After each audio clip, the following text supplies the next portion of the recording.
I'm Michael Ollman. I'm leading McKinsey's European Insurance Risk Practice.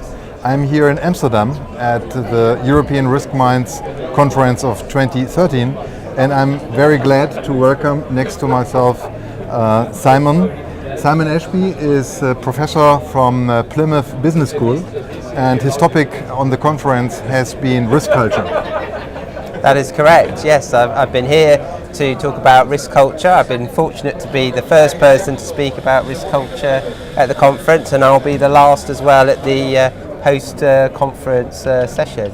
I wanted to very much set the scene for the discussions in the conference, many of which actually have been talking about risk culture. It's actually very good to see so many people talking about it. Even sessions not directly related to risk culture, people are bringing in issues around culture, issues around people, and I think it shows that risk management in the insurance industry is maturing very quickly, where people are realising that effective risk management is not just about the models, it's also about the people, it's also about the management, the softer side. So it's very heartening to see. Yeah, definitely. Risk culture is one of the topics very frequently mentioned over these years. On the other side, all the CROs here, they like to quantify things, they like to measure things. Could risk culture be measured? It's all a question of degree. I was talking about this to some people just the other day, and I was sort of minded to think about sort of digital photography. You could take a picture, perhaps a 1 megapixel picture, and it's going to be a bit blocky, and there might be some things missing. And I think we're at the stage at the moment where you can sort of take the 1 megapixel risk culture picture. So you can measure it to a degree, but it's not going to give you high resolution. It's going to probably miss some things out. If you get it wrong, it may give you completely the wrong picture.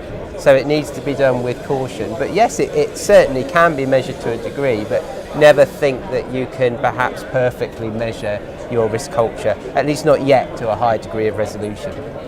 How do you define, as a top management board, the kind of risk culture you would like to see and observe in your company?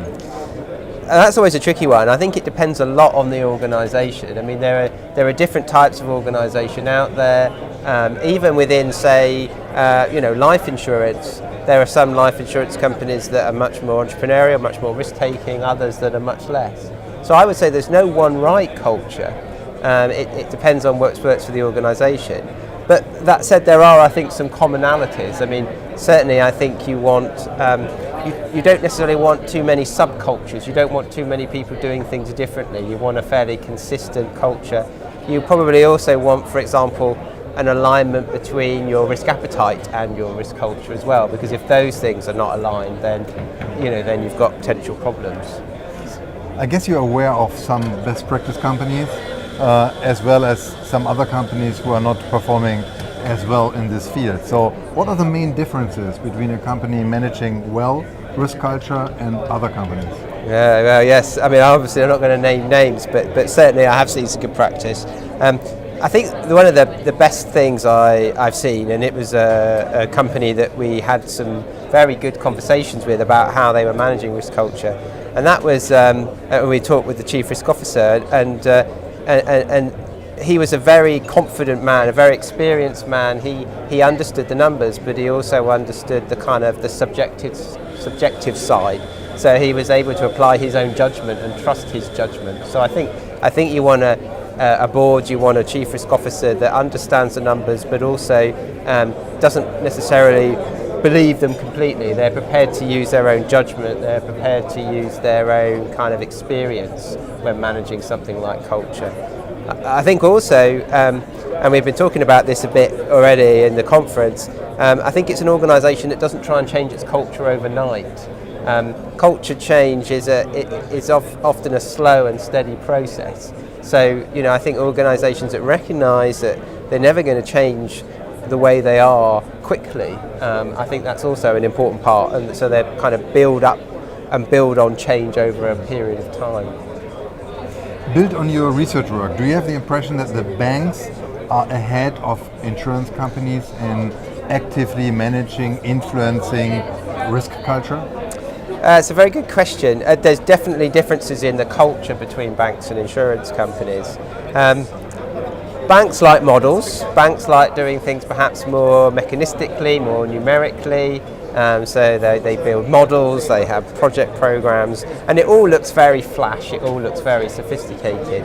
Insurance companies tend to do things more sort of organically. Now you might, a cynic might say, well, they're just making it up as they go along, but I think insurance companies are often actually more confident about themselves as organisations, clearer about who they are. They often have staff that have perhaps worked there for longer. So while perhaps insurance company sort of risk culture work may seem sometimes less sophisticated, I actually wonder whether it's more effective. The regulators around the world tend or try to get their hands around everything which influences risk. And as we know, risk culture is a very, very important dimension. Do you expect regulators starting to ask for measurement and maybe even reporting the status of risk culture as well? Regulators are certainly interested in risk culture, and we're already seeing, of course, the development, for example, in the UK with the new Financial Conduct Authority, a sort of a revised supervisory process that's looking at definitely more human things, more cultural things. So we're seeing a bit of a shift. I think certainly the regulators I've spoken to recognise that they can't regulate easily culture. They certainly need to do more, and they want to do more to understand culture and to train their supervisors up so that they can form a view. But certainly I haven't seen at this stage a desire for them to implement sort of formal regulation or formal mechanisms to control culture. But then, see, regulators have always really talked about the culture of organisations. I can remember when I was at the FSA sitting in our meetings talking about particular firms, and much of the conversation then was about the culture, about personalities at the top. So it's something that a good regulator does, I think, almost instinctively. Good. So one thing is for sure, risk culture will stay as an important topic in the insurance industry for quite a while. Thank you very much, Mr. Ashby. Thank you very much.